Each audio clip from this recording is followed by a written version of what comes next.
Welcome to Beyond the Den, and today we've got a strategic player from the cryptic pastures of Wolf Game, John Stargaryen.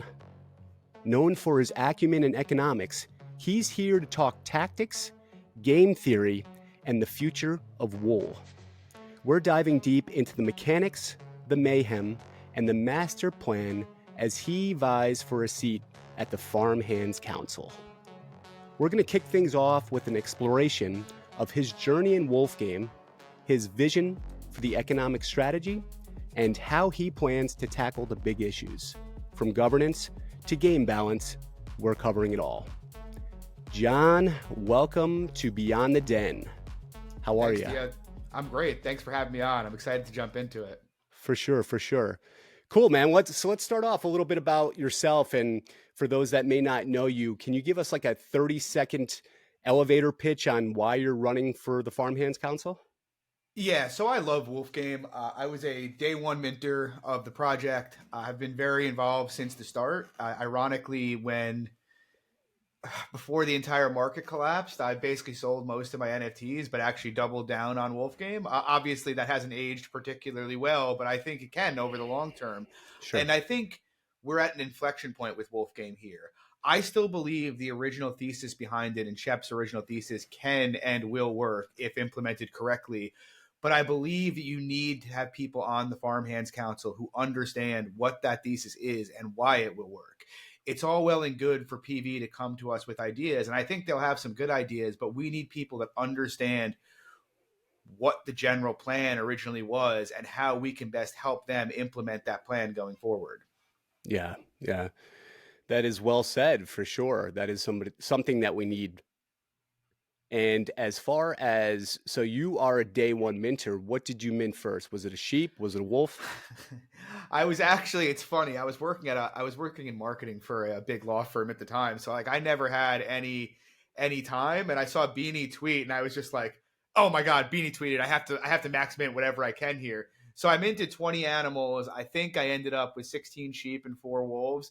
I actually, day 2, believe it or not, minted an A8 Gen 1, which I then sold. At the time, ETH was about $4,000, and I didn't really know what Wolf Game was going to be at the time. Yeah, so I you didn't know what you had. Yeah. No, so I flipped it for 6 ETH, staked the rest of my sheep. I'm like, the floor is like 0.2, like whatever. Yeah. I went away for the weekend. I come back on Sunday to see the floor is at like 7 ETH, and I have 16 sheep staked. None of which, and to make matters worse, the day before I had sheared the wool from them and just sold it for ETH because I didn't really understand the game. And I'm sitting there watching the floor go through the roof to 8 ETH, not being able to do anything and just kind of like shaking at how much money I just could not touch that was there. Sure. So yeah, and then obviously the exploit and all that happened, but I was very, very intrigued by the mechanics attached to it. I was always a big Beanie follower, and like the more I heard about Wolf Game, and the more involved I got, and the more I read about the future plans, the more intrigued I got, and the more I became 100% certain this would work. It was just going to be a matter of time frame and when the team got the game out. Mm-hmm. Yeah.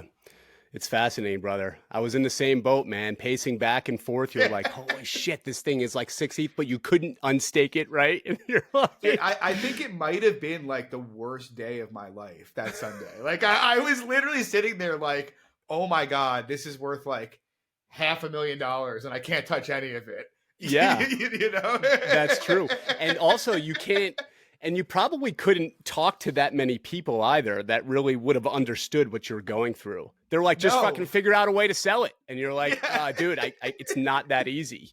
And then you start going in this elaborate tale, and it's like, people are like, what the hell are you doing? So you're betting on pixelated animals. So that kind of runs in correlation with, your podcast too, in betting on MMA, correct? Yeah. Like you like that. It seems like you like that, the intensity of that and the degeneracy of it at times, I'm sure, right? Yeah, I mean, I love the thrill of gambling. I've always been fairly involved in sports betting. Recent years plus EV, which is a good thing. But yeah, markets have always been a really, really attractive thing to me, and especially trading in markets. So like I got to NFTs pretty early in 2021. So I was kind of early to the bull market. I just kind of fell in love with it. And I'd been studying on my own economics for years because it just fascinates me. And so obviously NFTs were a natural fit. And then Wolf Game, this digital economy was like the perfect fit.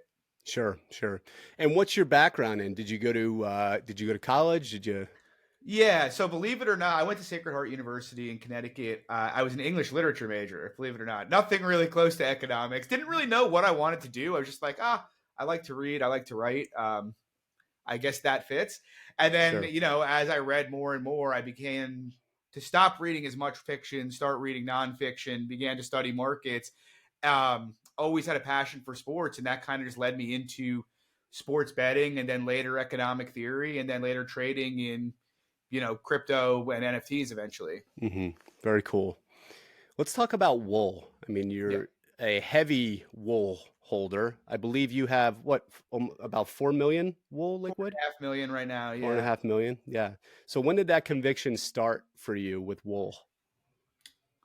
Very early on. I actually, um, after the exploit and everything, and they started doing the auction and whatnot, I saw this opportunity where my view, wool got all the way down to 3 cents at that point. And this is before its big run up. And I was looking at it and I was thinking to myself, well, the game might just completely fail and go to zero. Like that's possible. Maybe this is like every other NFT project and it just rugs. It's like, but if it's not, I see only really room to the upside here. And so I bought about 10 ETH worth of wool at about 3 cents back then. Obviously, for a while that aged quite well.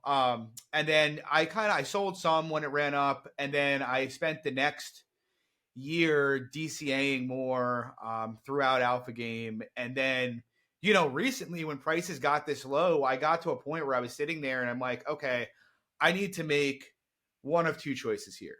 I either need to dump my bag completely and just say, I give up, that's it, or I need to buy more. Because one of two things is going to be true. I'm either going to be right or wrong. And if I think I'm going to be wrong, then there's no point in me continuing to hold. I might as well take the small amount of money it is and go put it in ETH or something else. But if I think I'm going to be right, I have a chance to take my average position down here by 70 to 80%. And so I started adding more, and I'm planning to continue to add more really over the short term. Yeah. I think you're not the only one in that boat, seeing wool at these prices. And if the game is going to be as successful as many of us think it is, wool is an overglaring play at the moment for sure. Yeah, exactly. What would you say, knowing that it's been beaten down in the dumps, what's your perspective and strategy for a recovery in wool? So I think a lot's happened, and I don't want to, obviously anybody who's in the Discord knows I've been very critical of some of the decisions that were made throughout the game development. So I don't want to rehash too much of that. I think the biggest issue we have, the obvious issue is, the runaway inflation that we've had recently, both in terms of wool and resources and animals now at this point. The thing is, I actually think inflation's an issue. Don't get me wrong. Like, obviously, every time one new piece of liquid wool comes on the market, the wool you're holding goes down a little bit. But I find inflation to be more of a symptom of a larger problem than the big problem. I've seen people talk about, we need to get rid of pouches, we need to fix the drip. And I mean, sure, like let's just say we could convince everybody to burn their pouches. Yeah, it would alleviate a lot of sell pressure, but it wouldn't take the price that far back up because the issue we have right now is a demand issue, in my view. We have lack of wool uses. The uses we have 5% burns on the peak. And then we have structures where the only wool that gets taken out of the ecosystem is the $1,000 or the 1,000 wool base fee for baths and barns at the farm, and I believe it's 2,000 for dens and baths on the peak. Yeah. That's just not a lot, and so people use them on the farm, but the rate it would take to actually meaningfully change the supply would be longer than any of us have alive, just based on using those structures. And Yeah. so the only other place we have is the peak, and the peak we have this 5% burn, which is a heavy burn. The problem is because of that, you basically have to win at an absurdly high rate on the peak for it to even be worth your time to play the peak. And so my view is what we really need to do is we need to incent. Well, first of all, we need more wool sinks, but almost as important as more wool sinks is there needs to be a real incentive to use them. For instance, if there was, and I'm not saying this is the only way to do this, to be clear, but let's say, Jay Steezy and Valenquenta have been very, very vocal about wanting to have a leaderboard at the peak. I think something that gets misinterpreted here is it's not the whole point of that is that would incentivize people to actually play the peak and burn wool at the peak. So suddenly you'd have a reason to play there. And so we need to provide more incentives to use your wool. If you go back throughout the time that Wolf Game has existed, from V1 through Alpha Game through Cave Game, the one consistency is when there has been a good incentive, players have used wool. And this is why I'm still extremely bullish on what the game can be. Had all of that happened and no one had ever used any wool and it just ran away, like, okay, I'd just kind of give up and that would be it. But the truth is, V1, people burned wool like crazy. Alpha Game, we had 400 million liquid wool staked for a year when the only reward at the end of that was a 4-year vesting pouch. Not liquid wool, a pouch that would vest over 4 years. And yet 400 million of the supply was staked for a year. And then in Cave Game, we were net deflationary for Cave Game. People used wool because there was real incentive at the end of it. And so I think when it comes to fixing this game, we need to add many more sinks in the valley, on the peak, but attached to those sinks, there have to be rewards. And to get those rewards or for them to help you, you have to burn wool. My view is your ability to win big rewards should be based on your risk appetite. If you risk significant amounts of wool, you should have the opportunity to win significant rewards. So I think that's kind of the crux of what I am looking for in the future of Wolf Game. And I apply the same thing to resources, to be honest, because I think the game, in my opinion, as it was likely originally intended, was almost like two games on opposite sides of each other that circle through each other. And by that, I mean, you had the farm. Obviously, you loot, you cultivate resources, you breed on the farm, you take baths and recharge your energy. The problem is there was nothing to really do with those resources beyond build out your structures. And my view was always resources would be either help you on the peak via power-ups, which I think was the original intention, or alternatively, resources could be used to, get credits instead of energy. And in that sense, you have a massive, massive sink of resources that is essential to play the peak where you win wool and win rewards. And therefore, people on the farm who don't like playing the peak or don't like those games, they'd actually be able to earn wool because there would be a big demand for resources for people playing the peak. And so you'd have two games working side by side that intertwine with one another. I still think that's a phenomenal vision, but I think a lot more could get built out on both the valley and the peak, to be quite honest. Mm-hmm. Very well said. Where do you think resources went wrong? Was it the introduction of chops? I don't believe so. I don't think chops is a problem really at all, in my opinion, because they're inherently deflationary. And in theory, the chop supply should regulate itself based on how valuable or not valuable resources are. For instance, you're not seeing nearly as many sheep get butchered these days. And I think that's in large part due to the fact that there's just not a high need for resources. Whereas if there was, you'd probably see many more get butchered and then sold off for wool until that came back into equilibrium and it stopped. So to me, it's not a chops thing. Resources early on, I think, were great. People were paying a lot of money for people to build their baths and build their barns and whatnot. What happened is we kind of ran out of things to use them on. If you pull up wolfgamers.xyz, I think there's as many level 3 baths and barns now as there are level 1s and 2s combined. So we've just run out of things to use them on. So we need new places to put our resources. People are playing the game still. We just need something to do, Mm-hmm. Yeah. And when things were going well, we thought about, the conviction, right, within the community. That's really when things were going well. I mean, when Full Game came out and things were moving along, I mean, the economy it was really cool how everything fed into each other. And yeah, I think you're right with bringing up resources as mainly, I believe, is almost the number one, or could be, is obviously top 3 of what needs to be fixed. So we have some of obviously the weaknesses, right, and things that need to be fixed. What about some strengths that you think are going well within Wolf Game right now? Yeah, well, I think the general loop in terms of Wolf Game as a breeding game. It works very, very well in terms of you go cultivate a certain amount of resources, go to your structure, Yep. play some really interesting game theory when it comes to breeding a sheep, where it's like if you're using a level 3, it's going to take 14 days, but you better protect it at the right time or else you're going to lose that sheep. And if you lose that sheep, you lose 275 energy, which is, if you're a Gen 0 sheep, it's 27.5% of the energy that you have allotted, period. And if you're a Gen 1, it's even less than that, which then you're going to have to get back by paying to use a bath. I think that's a very, very intriguing loop that exists at the moment. And on the peak, I think the games on the peak are great, to be honest.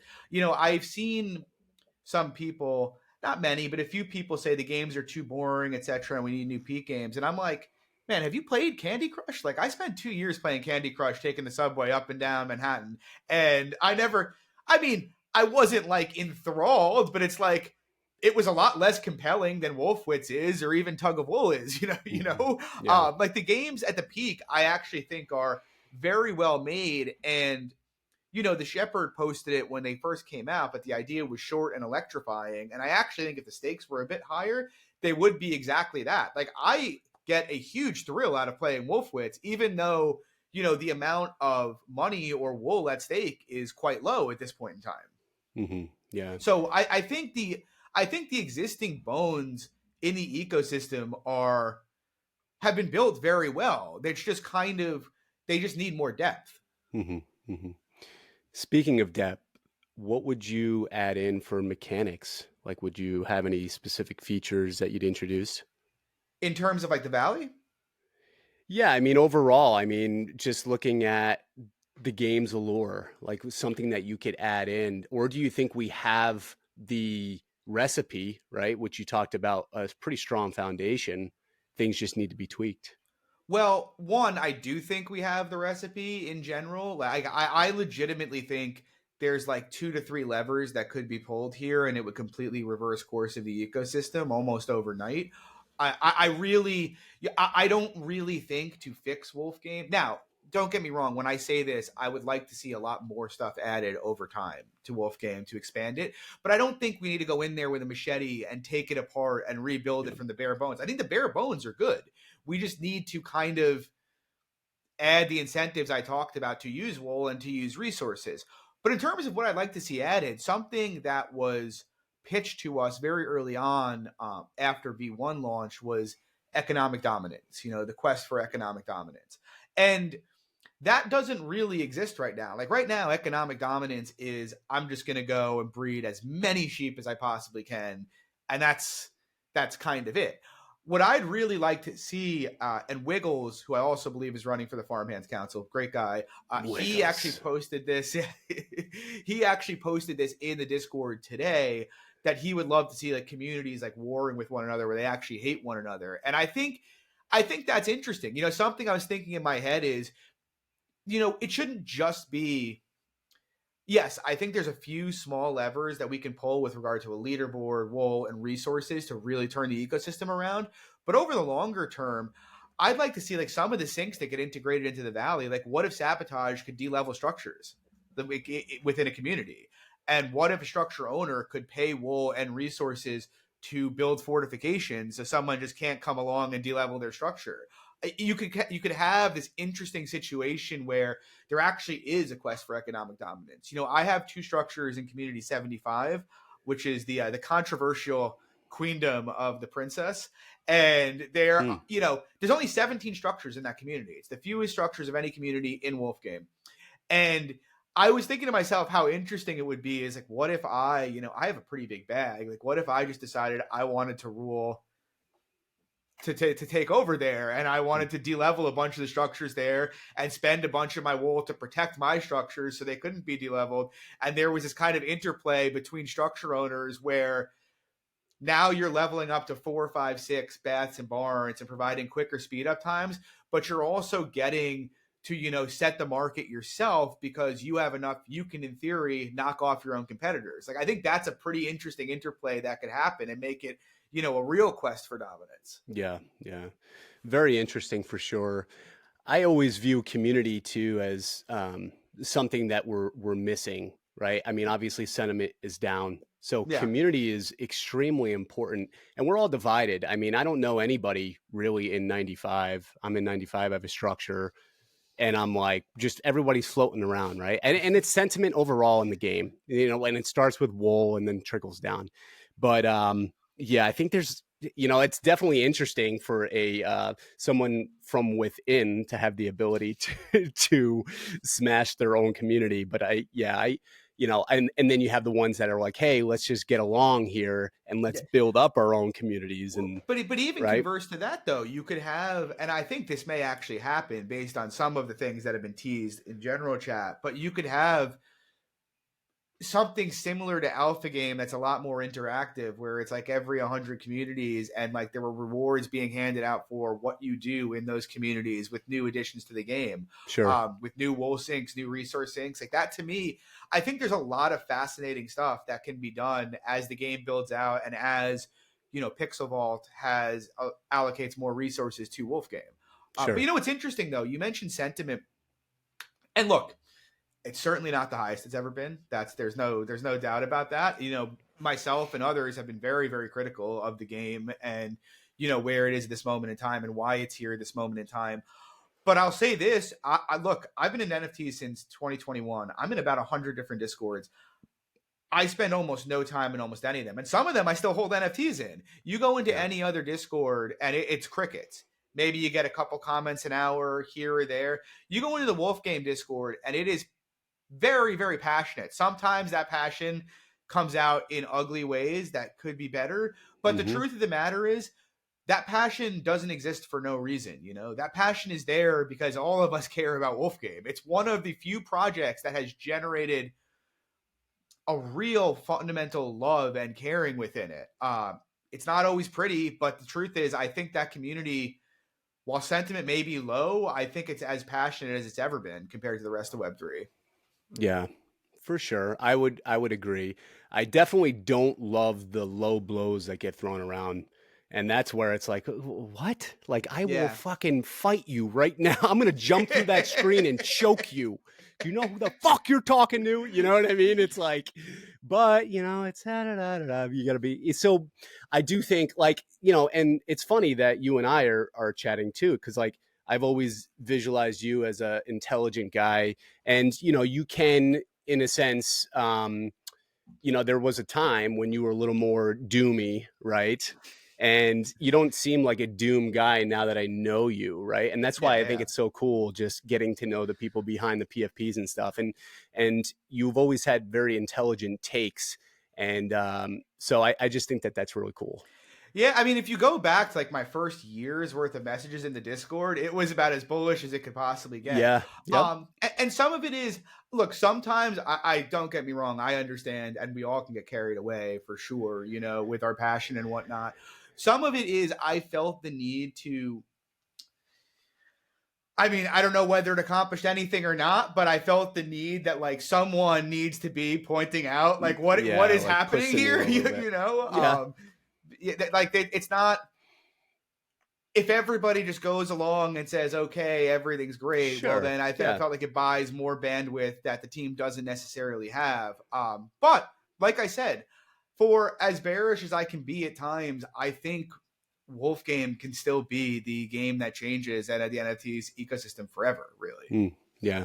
Very well said, dude. How about you being a huge holder in wool? And one of the strong stance that you have is that governance should really be more important than it has been. What are your thoughts on that? And what would you say to somebody who might be a small wool holder, right? That like has concerns over that. Like, hey, the big whales are just going to monopolize the game and we're just going to, it's just going to be run by them. And, So my view is, and for anybody in the Citadel, they know this, but Jay Steezy posted a long thread on what he thought the ideal form of governance would look like in the Citadel the other day. Good reason to go buy $1.5 million wool, by the way, if you want to read that thread. Wait, why is it $1.5 million? Because the price of wool is down, entry fees up. That's funny. Okay. That'd be funny if I did it. I'm like, I finally got my 1 million wool, and they're like, dude, you need another 500. What the? All right. Yeah. Sorry to interrupt you, but yeah. But he suggested something that I thought was good because, like, look, I think governance is very, very important. With that said, I don't think you can just have people being like, we want to add X, we're all going to vote for it, suck it, like that you can't, it doesn't work that way because most of us who are big wool holders aren't game designers. My view is it looks something more like, let's say you could put up a plan or whatever.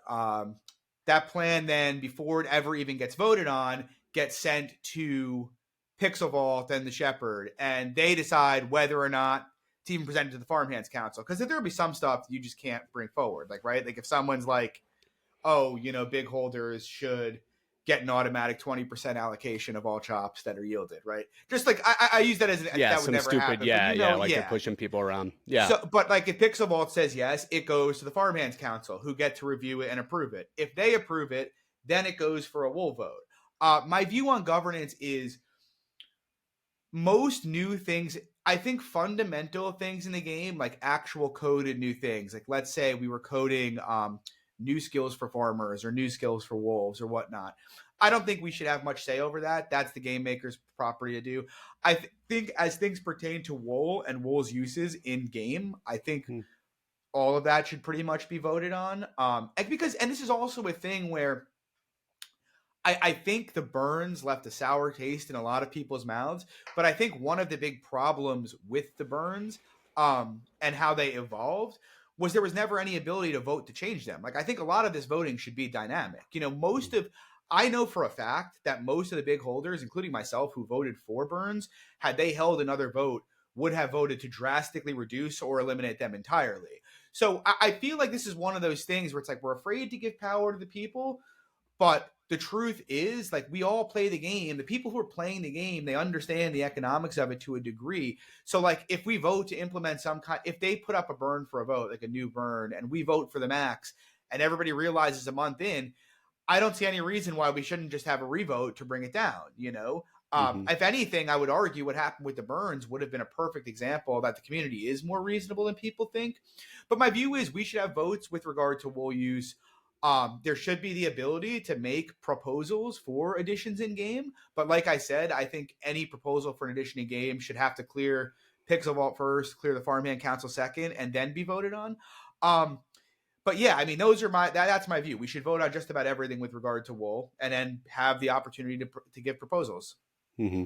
Yes, good. Well said, for sure. What about, how does that differ? I mean, if it's directly with wool, how does that differ from maybe your vision with the Farmhands Council? Well, to me, Farmhands Council is a big part of governance, right?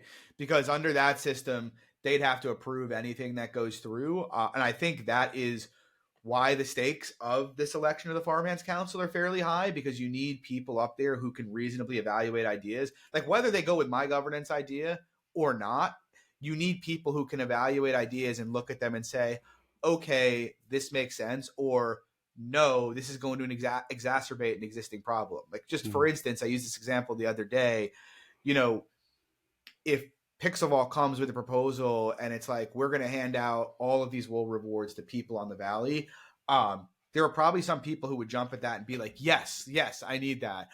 Whereas my approach to that would be, okay, let me read this. Like, what are the people playing in the Valley doing to earn these rewards? Are they using wool? Or is this just a Valley competition where we're just inflating the supply further? Like being able to understand the economic dynamic and the potential economic impact of new decisions, I feel is critical to this role. Yeah. What direction do you believe Wolf Game should take in the next, I would say, 6 months? Well, I think first things first, as I mentioned, the most important thing is to kind of complete the original loop. And even, I'll say this, I am not one of these people that's like, we need to complete the loop this way, leaderboard on the peak, resources to credits, etc. But I think we need something that looks like that. Now, maybe that is, we're going to incorporate the leaderboard into the Valley. What I think is important when I say loop, I mean, we need to incorporate a system where there is some kind of a leaderboard for something and where rewards are handed out based on the amount of wool you use and the amount of wool you risk. That's the most important thing to me. The number two thing to me in that period of time is we have to tie resources to whatever that leaderboard is, whether it's on the peak or whether it's in the Valley, however it's going to be done, we need to get Valley activity mattering and contributing to wool earn. Because when you do that, suddenly resources aren't become more scarce. Suddenly they have Valley. Suddenly people who have spent a lot of time playing the game or who just like the Valley experience, you know, the slow Valley experience and enjoy harvesting, doing the math involved in it, they can actually have meaningful earn as well. And they're getting meaningful earn. It's not a Ponzi like something like Axie was or Etherworks where it's like, here, stake your NFT and you're going to get free coins. It's like, no, they're taking a risk because they can be looted. Yeah. On top of which they are actually, it would almost be acting as like a validator towards, you know, wool, because you need these resources to win wool. So they'd be providing an essential cog on the Valley. And so to me, that's the short term over 6 months is let's create something that looks like the original loop as it was intended and gets this economy spinning in the right direction. Where do you see Wolf Game in 3 years? If Wolf Game, if they go forward with, as I mentioned, the next 6 months and really get wool and resources mattering again, I think Wolf Game in 3 years is probably going to be the biggest, one of the bigger NFT games that exists. My view is you'll still probably have that initial loop tied to it, but attached to that, you'll have a lot more stuff. You'll have the game way more built out. You'll have competitions ongoing in the Valley all the time, risky games in the Valley all the time, a real quest for economic dominance, and likely, I mean, tens of thousands of players. I'm as bullish as it gets on gaming and in general in Web3. And if Wolf Game, if they really bring back, you know, the risk to earn aspect of it, where this is a game of cutthroat capitalism and you can win what you're willing to risk and put into play, I think there is no ceiling for where it can go. Awesome, John. John, I want to run through part 2 here. This is going to be a rapid fire round. Okay. All right. Are you excited? Yep. So rapid fire, I'm going to fire off these questions and try to give a relatively short but sweet answer without any prep at all. So you'll be fine. All right. So first one is share an unexpected fact about yourself for the voters. Unexpected fact about myself. I am an avid sports bettor who has been doing that for years and have made a decent secondary living doing that recently. Cool. Very cool. If the Farmhands Council were a sports team, what would be your position and why is it strategically important? Yeah, so I felt this was an interesting one. And I guess where I came from, I was going to say general manager, but that felt like it was cheating the question a bit. So I would say middle linebacker. And I would say that because, you know, a middle linebacker has to, one, read exactly what the quarterback and running back and run or pass blockers are doing on every given play and make a decision. But then after they react, they're reading the decision and then reacting to it, but their reaction needs to be faster than what the offense is doing. And my view is, and my view in how I trade, my view in how I approach Wolf Game, my view in how I approach NFTs is I'm making decisions based off of data that comes in. But when that data comes in, I'm making fast decisions as quickly as I can and making intelligent, fast decisions. Cool. Discuss a high pressure situation you've navigated and the takeaway. Trying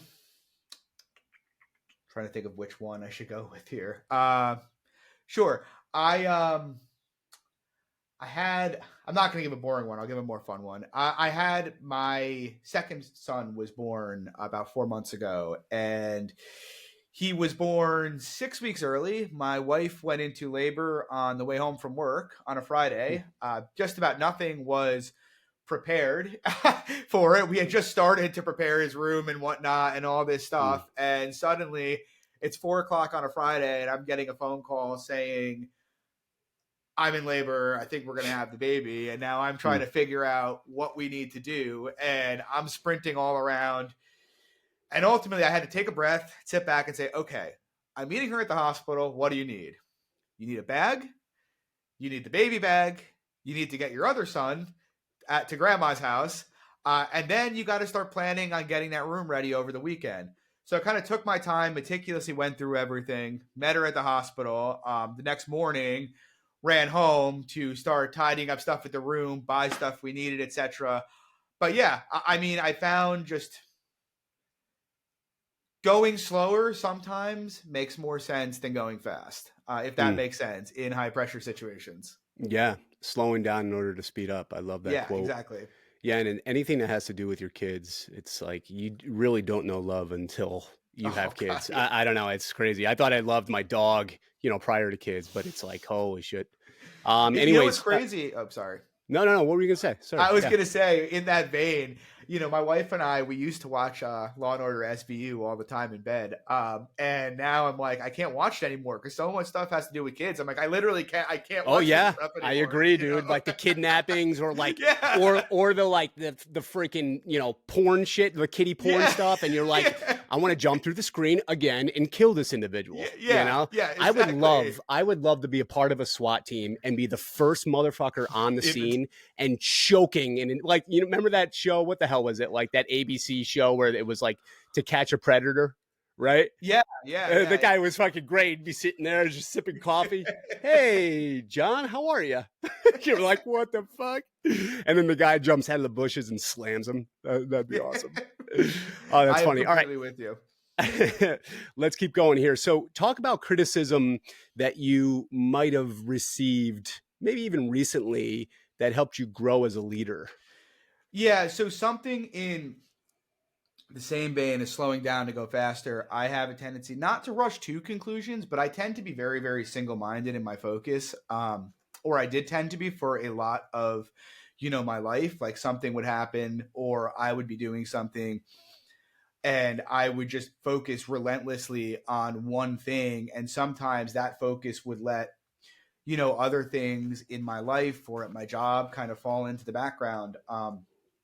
And I had something happen. I'm not going to name the firm, but at a very big law firm I was doing marketing for. And I had a number of RFPs, which are requests for proposals for big clients that were due. And basically, I got so locked into one of them, I kind of dropped the ball on the back end of it on another one and just didn't diversify my time well enough.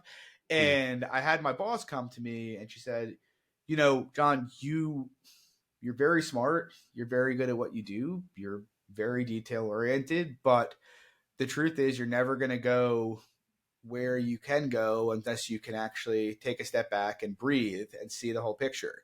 And that's really kind of changed my life because I can be very single-minded. It's probably one of my biggest weaknesses is when I get something in my head, I kind of like, go after it relentlessly. But I have learned to manage that a lot more and try to take in life more and everything around me. And especially when it comes to a specific issue, trying to see both sides of it. Like Wolf Game, for instance, I can be very, very harsh in my criticisms of it, but I also am still very, very bullish. And I am not going to be the person who sits here. I'll be the person who sits here and tells you I'm worried it could die. But I'll also, in the next breath, tell you that I think we're not very many changes from seeing an area we have never seen before. Yeah. So it seems like it all boils down to balance overall. Mm-hmm. It's crazy, especially as we get older, right? Yeah. What legacy do you aim to create in Wolf Game? Oh, in Wolf Game, I would like to be remembered as one of the OGs who kept the ecosystem alive before it reached its new heights. Very few people know this. One of the things people liked to talk about in the early days of Wolf Game was the comparison to Axie, which had obviously just exploded. It had gone nuts. The thing that no one ever really talked about with respect to that was late 2021, early 2022. Axie had just exploded, but Axie actually existed since 2018. That's when it minted. Axie had some very, very real ups and downs before it had its like huge run over the course of 4 years. And I look at this, and in some respects it makes sense because you always think about, markets don't do what people expect. And everybody expected, Wolf Game's going to go to $1, Wolf's going to go to $1, we're all going to be rich, et cetera, et cetera. And it's like, no, that was too easy. It can't be that way. and I would like to be remembered as, one of the people who did double down at the bottom and bought more and held that all the way back to the top. The people like Seed Phrase, people like Cloud White, who got in on Axie early in 2018, they changed their lives, and they also were a part of what kept that game afloat and brought it, to what it became. I'd like to be remembered as one of the people who helped guide Wolf Game to being one of, if not the best games in Web3. Love that. Yeah. Think about too, timing wise, we're Yeah. about to enter into a bull at some point here. It's coming Next 6 to 8 any months, freaking day, right? Yeah. So coming. Interesting timing for sure. Why might you be a controversial choice for the council? Yeah, I mean, I've been very, very vocal about my criticisms towards both the original team and, the state of Wolf Game as it is right now. I know I've been trying to pull them back a bit, but I know they can be off-putting at times, and I don't blame people for it. Like, nobody wants to be told your stuff sucks while it's down 99%. It's harsh. It's harsh to hear, harsh to digest. So I think that can bother people.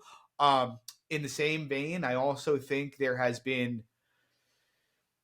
become very us versus them in some respects in the Discord at times recently. And I think there's probably some animosity towards the Citadel and a belief perhaps by some smallholders that we just really have our own bags interests in mind and not the rest of the communities. Mm-hmm. Yeah. So how do you fix that sentiment if it is there? Other than some just going, well, it is fucking in what it is. It is what it is, you motherfuckers. We rule the world. And then you're like, dude, I literally want to pummel you. Well, my view is, look, I've been trying to make it like, not even ease up. The reality is I think I've said what I've needed to say in the Discord. At this point, I've said it 100 times. Nothing else I'm going to say. If it changes, it's going to change. If it doesn't, it doesn't. But I've tried to make it clear to people, look, I am as all in on this game as you guys are, if not more so, to the people that have been, always up all the time. With regard to the Citadel versus smaller holders, what I'll say is this. I actually think, the people in the Citadel are much more empathetic of the concerns of smaller holders. And I also think my view is this. It is, if we fix Wool, it doesn't really matter. It's not a big holders versus small holders thing. If Wool has its day again, everybody's going to do very, very well. And everything rises, right? Exactly. Yeah. So it's like, don't trust me because I'm in the Citadel. Like, that is not a good reason to trust me. There are plenty of dumb people who have enough money to buy, 4 million Wool. Trust me, though, because I actually understand economics, and my vested interest in Wolf Game is to see Wolf Game succeed. Yeah. Very well said, brother. We got just a couple more here. Suppose a significant game update introduces a serious bug. It exploits the reward system, causing an imbalance in Wool. What steps would you take to ensure fairness is restored and prevent future incidents? Yeah, so, I mean, obviously, we did deal with something similar to this roughly a year ago or 10 months ago. I think that the decision or the lack of action has still been controversial to this day. But I think you have to consider all things in mind. Number one, who is it affecting adversely? Who is it affecting positively? Is it a situation where 1 to 5 people just absolutely printed off this exploit while it screwed the rest of the community? Because if that's the case, then I think we need to place the concerns of the many over the concerns of the few in this instance, where it's like you need to do whatever it takes to make sure the ecosystem is playable. Because ultimately, for Wolf Game to succeed over the long term, we need to onboard more people, and we need it to be a good game experience. If on the other side, it's something where it's generally had put money in the pockets of people, but it's something that's not sustainable, well, in that kind of case, I might be inclined to just cut it. I mean, I'd obviously cut it off. You can't have a Wool imbalance last forever.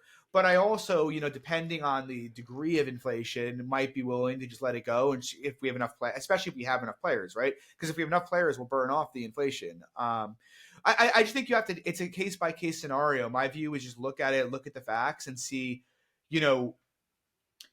is it a net? It's probably a net bad, or it's probably a bad, but is it a net bad that is going to destroy the game? Or is it a net bad that's something that yeah, we can stop it, but we don't need to go too crazy here. And I'll say with that in mind,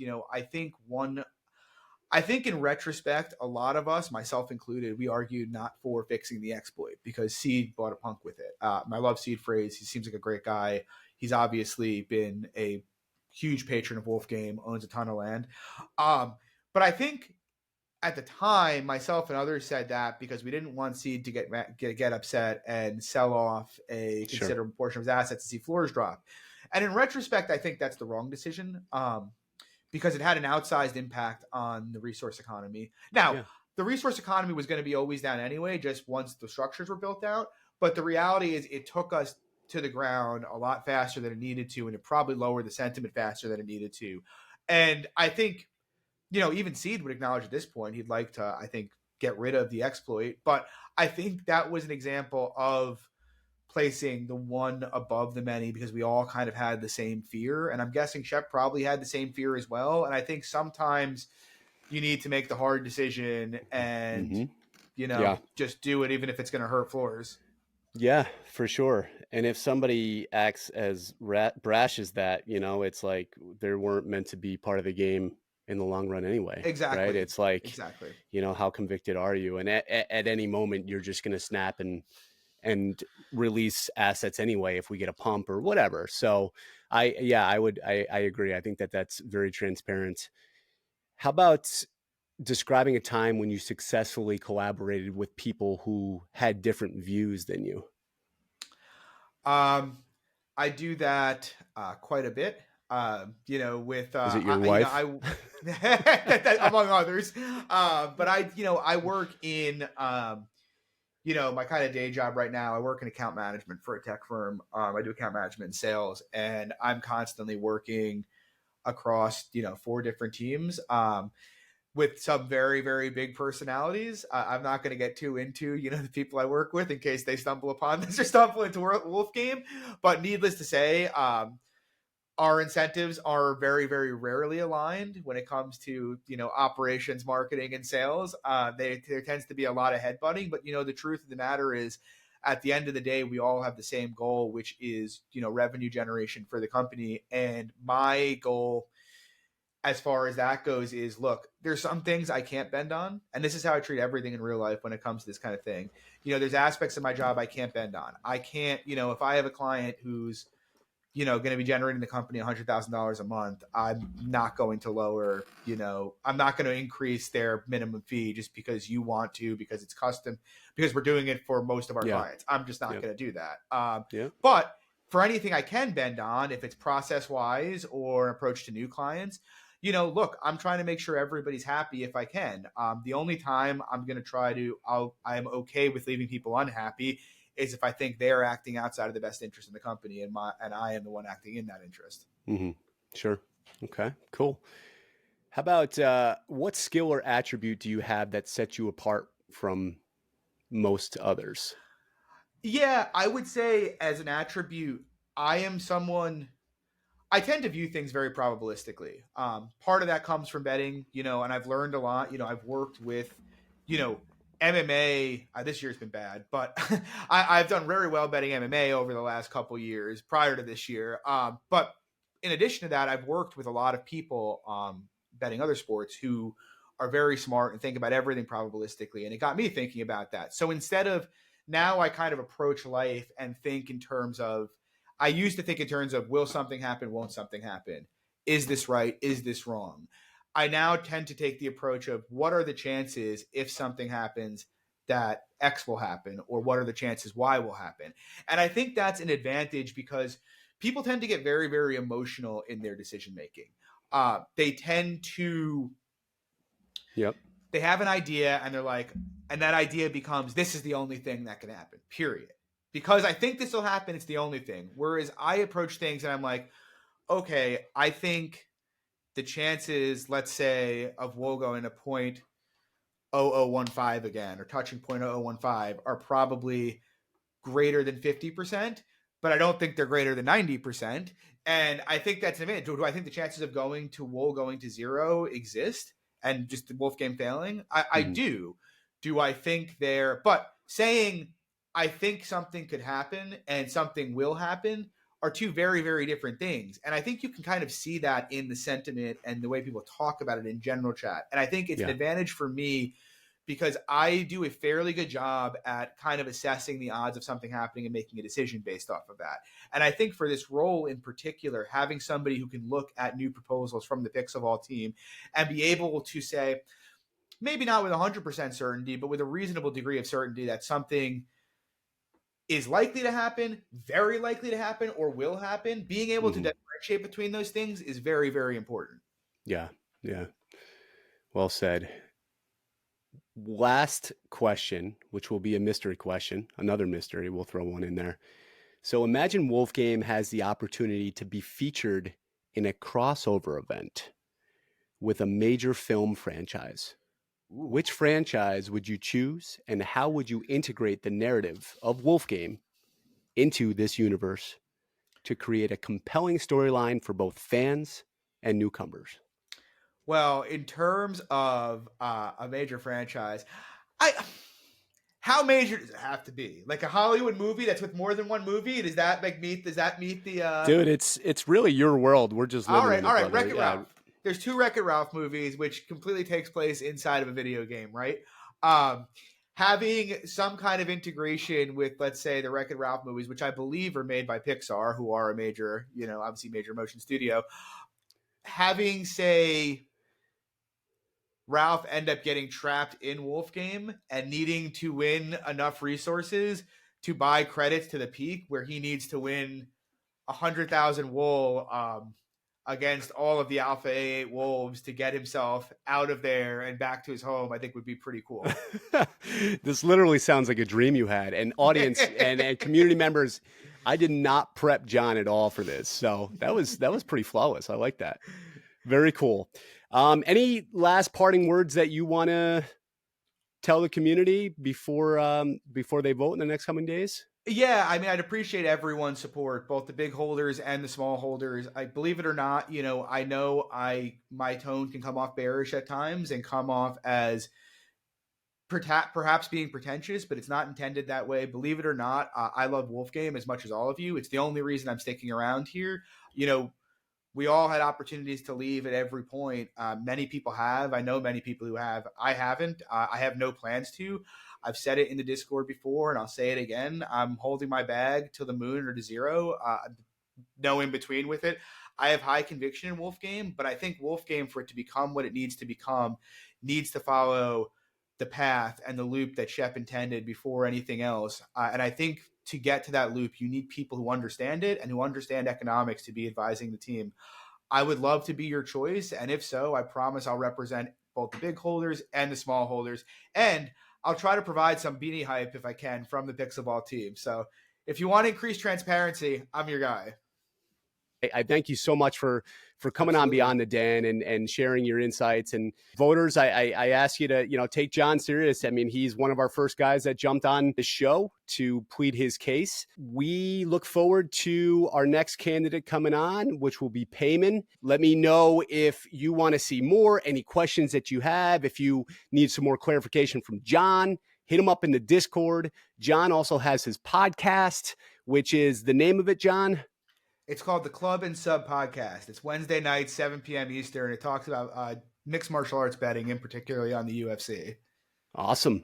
So there's definitely a niche in Wolf Game who love MMA. So I'm sure they'll be tuning in, brother. But again, thank you so much, and look forward to possibly seeing you in the council. Thank you, Dio. Appreciate it. Hey, everyone. What is up? It is Digital Optimist here. I just want to say thank you so much for joining us on Beyond the Den. Quick favor to ask, hit that subscribe button. When you hit that subscribe button, that's going to allow me to attract top tier guests to provide you with the most value possible. Give me a follow over on X at Digital Optimist.